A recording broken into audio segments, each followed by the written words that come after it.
Assalamualaikum warahmatullahi wabarakatuh. Nama saya Nur Ain Syamira binti Syarul Nizam.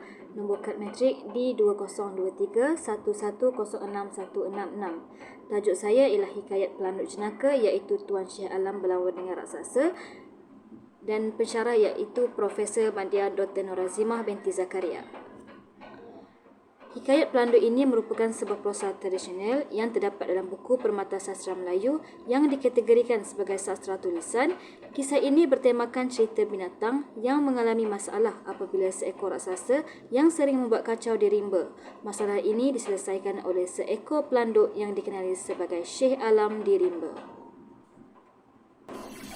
Pada suatu hari, Syekh Alam di rimba memberi pesan kepada segala isi rimba, iaitu beliau berkata, "Hai tuan-tuan sekalian, muafafatlah tuan-tuan, jangan aniaya menganiaya antara satu sama lain dan janganlah dengki dan membuat fitnah, kerana firasatku akan datang bala dan huru-hara menimpai tuan-tuan.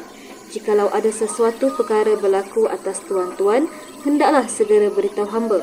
Dan hendaklah tuan-tuan sekalian 7 hari sekali datang kepada hamba dan membawa buah-buahan yang baik dan taruk kayu yang muda-muda, jadi tanda kita bersahabat pada zahir dan batin. Janganlah sekalian lupa akan pesanan hamba ini."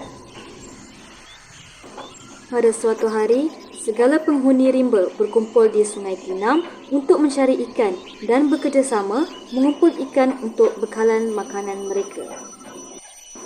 Setelah selesai mengutip ikan, mereka berbincang tentang siapa yang mahu menjaga ikan-ikan yang telah dikumpul supaya tidak dicuri oleh raksasa. Namun, beruang menawarkan dirinya untuk menjaga ikan-ikan ini daripada dicuri. Semasa sedang menjaga ikan, tiba-tiba beruang terdengar suara yang garau dan menggerunkan itu.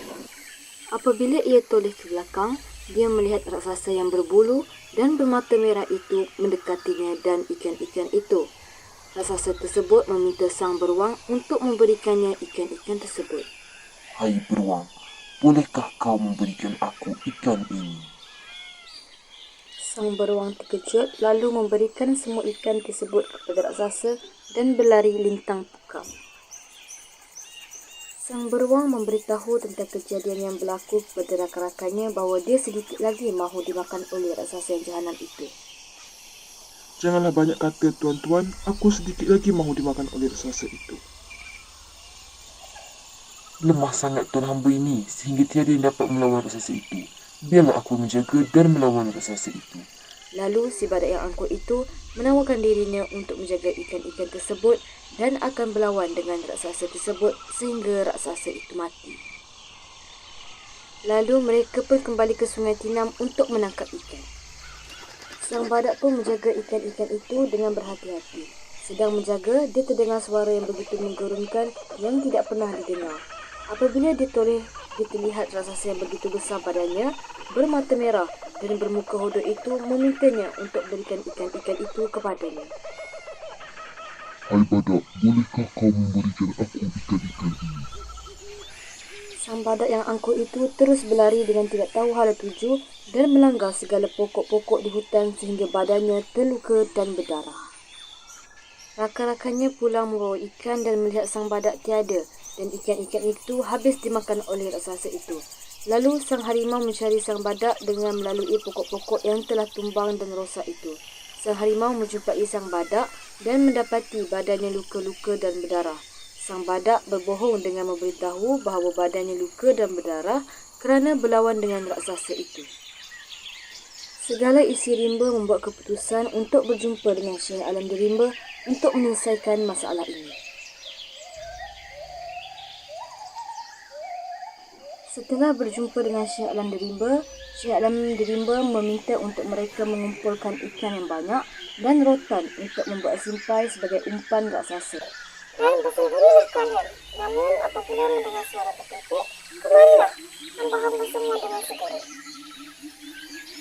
Sedang Syekh Alam di rimba membuat simpai, datang raksasa untuk meminta ikan-ikan tersebut. Namun dengan tipu helah Syekh Alam di rimba memberi syarat kepada raksasa jika inginkan ikan haruslah berubat dahulu. Lalu raksasa bersetuju dan berubat dengan Syekh Alam di rimba. Lalu Syekh Alam di rimba mengikat raksasa dengan simpai sehingga raksasa tersebut tidak dapat bergerak dan terguling jatuh. Syekh Alam Dirimba meminta raksasa untuk tidak bergerak jika mahu ubat tersebut berhasil. Lalu dengan pantasnya Syekh Alam Dirimba mendekati raksasa tersebut dan mencakar mata sehingga raksasa itu meraung kesakitan.